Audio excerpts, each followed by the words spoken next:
Welcome to plantation info. ಇವತ್ತು ನಾನು ಕಾಳು ಮೆಣಸಿನ ಬಳ್ಳಿಯ ಗಿಡಗಳನ್ನು ಯಾವ ರೀತಿ ಸುಲಭವಾಗಿ ಬೆಳೆಸಬಹುದು ಅನ್ನೋ ಒಂದು ವಿಡಿಯೋವನ್ನು ಈಗ ನಿಮಗೆ ತೋರಿಸ್ತಾ ಇದ್ದೀನಿ. ತುಂಬ ಜನರು ಕಾಳು ಮೆಣಸಿನ ಗಿಡಗಳನ್ನು ಬುಟ್ಟಿಯಲ್ಲಿ ಬೆಳೆಸಿ ಆಮೇಲೆ ನೆಡುತ್ತಾರೆ.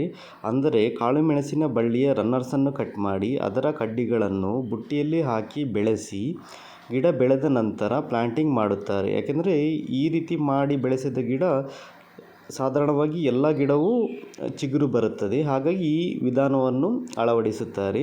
ಆದರೆ ಈ ಮೆಥಡಲ್ಲಿ ಸ್ವಲ್ಪ ಖರ್ಚು ಜಾಸ್ತಿ ಬರುತ್ತದೆ. ಅಂದರೆ ಒಂದು ಗಿಡಕ್ಕೆ 9 ರಿಂದ 10 ರೂಪಾಯಿಗಳಷ್ಟು ಖರ್ಚಾಗುತ್ತದೆ.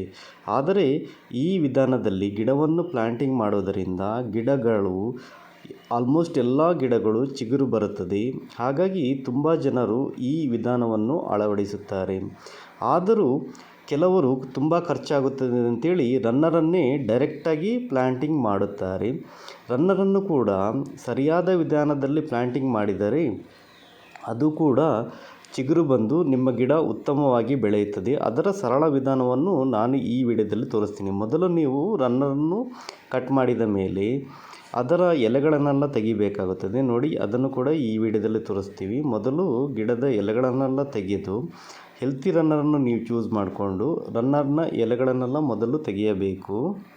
ಡೈರೆಕ್ಟ್ ರನ್ನರ್ ಪ್ಲಾಂಟ್ ಮಾಡೋದರಿಂದ ನಿಮಗೆ ತುಂಬ ಖರ್ಚನ್ನು ಉಳಿಸಬಹುದು. ತುಂಬ ಕಡಿಮೆ ಖರ್ಚಿನಲ್ಲಿ ರನ್ನರನ್ನು ಪ್ಲಾಂಟ್ ಮಾಡಬಹುದು. ಆದರೆ ಈ ವಿಧಾನದಲ್ಲಿ ನೀವು ಪ್ಲಾಂಟಿಂಗ್ ಮಾಡಿದರೆ ನಿಮ್ಮ ಗಿಡ ಖಂಡಿತವಾಗಿಯೂ ಚಿಗುರು ಬರುತ್ತದೆ. ಏನಂದರೆ ರನ್ನರ್ನ ಎಲ್ಲ ಎಲೆಯನ್ನು ತೆಗೆದು 1 ಅಡಿ ಅಗಲ 1 ಅಡಿ ಆಳದ ಒಂದು ಗುಂಡಿಯನ್ನು ಮಾಡಬೇಕು. ನೋಡಿ, ಅದನ್ನು ಈ ವಿಡಿಯೋದಲ್ಲಿ ತೋರಿಸ್ತಿದ್ವಲ್ಲ, ಈ ರೀತಿ ಈ ಗುಂಡಿ ನಾರ್ತ್ ಈಸ್ಟ್ ಡೈರೆಕ್ಷನಲ್ಲಿ ಮಾಡಿದರೆ ಸರಿಯಾಗಿರುತ್ತದೆ. ನಾರ್ತ್ ಈಸ್ಟ್ ಡೈರೆಕ್ಷನ್ ನೋಡಿಬಿಟ್ಟು ಒಂದು ಗುಂಡಿಯನ್ನು ಮಾಡಿ. ನೋಡಿ, ರನ್ನರನ್ನು ನೋಡಿ ಈ ವಿಡಿಯೋದಲ್ಲಿ ತೋರಿಸ್ತಿರೋ ರೀತಿ ರೋಲ್ ಮಾಡಬೇಕು. ನೋಡಿ, ಈಗ ನಾನು ಈ ವಿಡಿಯೋದಲ್ಲಿ ತೋರಿಸ್ತಿದ್ದೀನಲ್ಲ, ಈ ರೀತಿ ರೋಲ್ ಮಾಡಬೇಕು. ಈ ರೀತಿ ರೋಲ್ ಮಾಡೋದರಿಂದ 4 ರಿಂದ 5 ಗಂಟುಗಳು ಮಣ್ಣಿನ ಒಳಗೆ ಹೋಗುತ್ತದೆ. ಎಷ್ಟು ಗಂಟುಗಳು ಜಾಸ್ತಿ ಮಣ್ಣಿನ ಒಳಗೆ ಹೋಗುತ್ತದೆ, ಚಿಗುರು ಒಡೆಯುವ ಚಾನ್ಸಸ್ ಕೂಡ ಜಾಸ್ತಿ ಇರುತ್ತದೆ.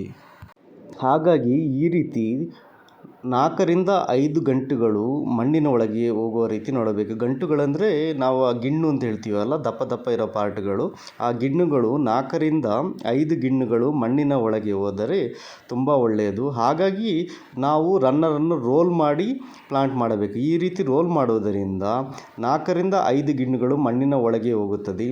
ಹಾಗಾಗಿ ನಮ್ಮ ರನ್ನರ್ ಖಂಡಿತವಾಗಿಯೂ ಬೆಳೆಯುತ್ತದೆ. ನೋಡಿ, ಈ ವಿಡಿಯೋದಲ್ಲಿ ತೋರಿಸ್ತಿದ್ವಲ್ಲ, ಈ ರೀತಿ ರನ್ನರನ್ನು ಕರೆಕ್ಟಾಗಿ ಪ್ಲಾಂಟಿಂಗ್ ಮಾಡಬೇಕು.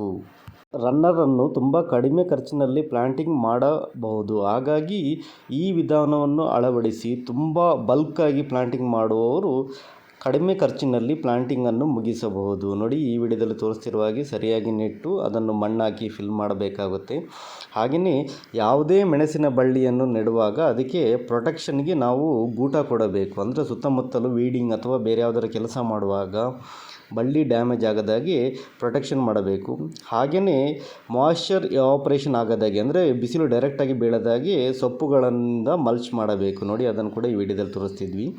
ಈ ರೀತಿ ಮಾಡಿ ನೆಟ್ಟರೆ ನಿಮ್ಮ ಗಿಡವು ತುಂಬ ಚೆನ್ನಾಗಿ ಬೆಳೆಯುತ್ತದೆ. ಹಾಗಾಗಿ ನೀವು ಕೂಡ ಈ ರೀತಿ ವಿಧಾನದಿಂದ ರನ್ನರನ್ನು ಪ್ಲಾಂಟ್ ಮಾಡಬಹುದು. ನೋಡಿ, ಈ ವಿಡಿಯೋದಲ್ಲಿ ತೋರಿಸ್ತಿದ್ದಲ್ಲ, ಈ ರೀತಿ ಗೂಟಗಳನ್ನು ಪ್ರೊಟೆಕ್ಷನಿಗೆ ಕೊಡಬೇಕಂದ್ರೆ ಯಾವುದಾದರೂ ಕೆಲಸ ಮಾಡುವಾಗ ಮೆಣಸಿನ ಬಳ್ಳಿಯು ಡ್ಯಾಮೇಜ್ ಆಗದ ಹಾಗೆ ಪ್ರೊಟೆಕ್ಟ್ ಮಾಡುತ್ತೆ ಹಾಗೂ ಮರಗಳಿಗೆ ಹಬ್ಬಲು ಸುಲಭವಾಗುತ್ತದೆ. ಹಾಗಾಗಿ ಈ ರೀತಿ ಪ್ರೊಟೆಕ್ಟ್ ಮಾಡಬೇಕು. ಈ ರೀತಿ ಮಾಡಿ ಬೆಳೆಸಿದ ಮೆಣಸಿನ ಗಿಡವು ತುಂಬ ಚೆನ್ನಾಗಿ ಬೆಳೆಯುತ್ತದೆ.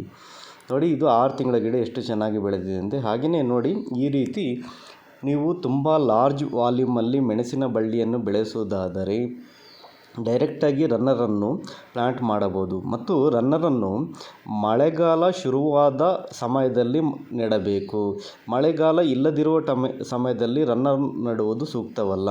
ಅಂದರೆ ಸಾಧಾರಣವಾಗಿ ಜೂನ್, ಜುಲೈ, ಆಗಸ್ಟ್ ಮಂತಲ್ಲಿ ರನ್ನರನ್ನು ನೀವು ಈ ವಿಧಾನದಲ್ಲಿ ಪ್ಲಾಂಟಿಂಗ್ ಮಾಡಿದರೆ ನಿಮ್ಮ ಮೆಣಸಿನ ಬಳ್ಳಿಯು ಉತ್ತಮವಾಗಿ ಬೆಳೆಯುತ್ತದೆ. ಈ ವಿಡಿಯೋ ಇಷ್ಟ ಆದರೆ ಪ್ಲೀಸ್ ಲೈಕ್ ಮಾಡಿ, ಹಾಗೆ ನಿಮ್ಮ ಫ್ರೆಂಡ್ಸಿಗೆ ಶೇರ್ ಮಾಡಿ. Thank you.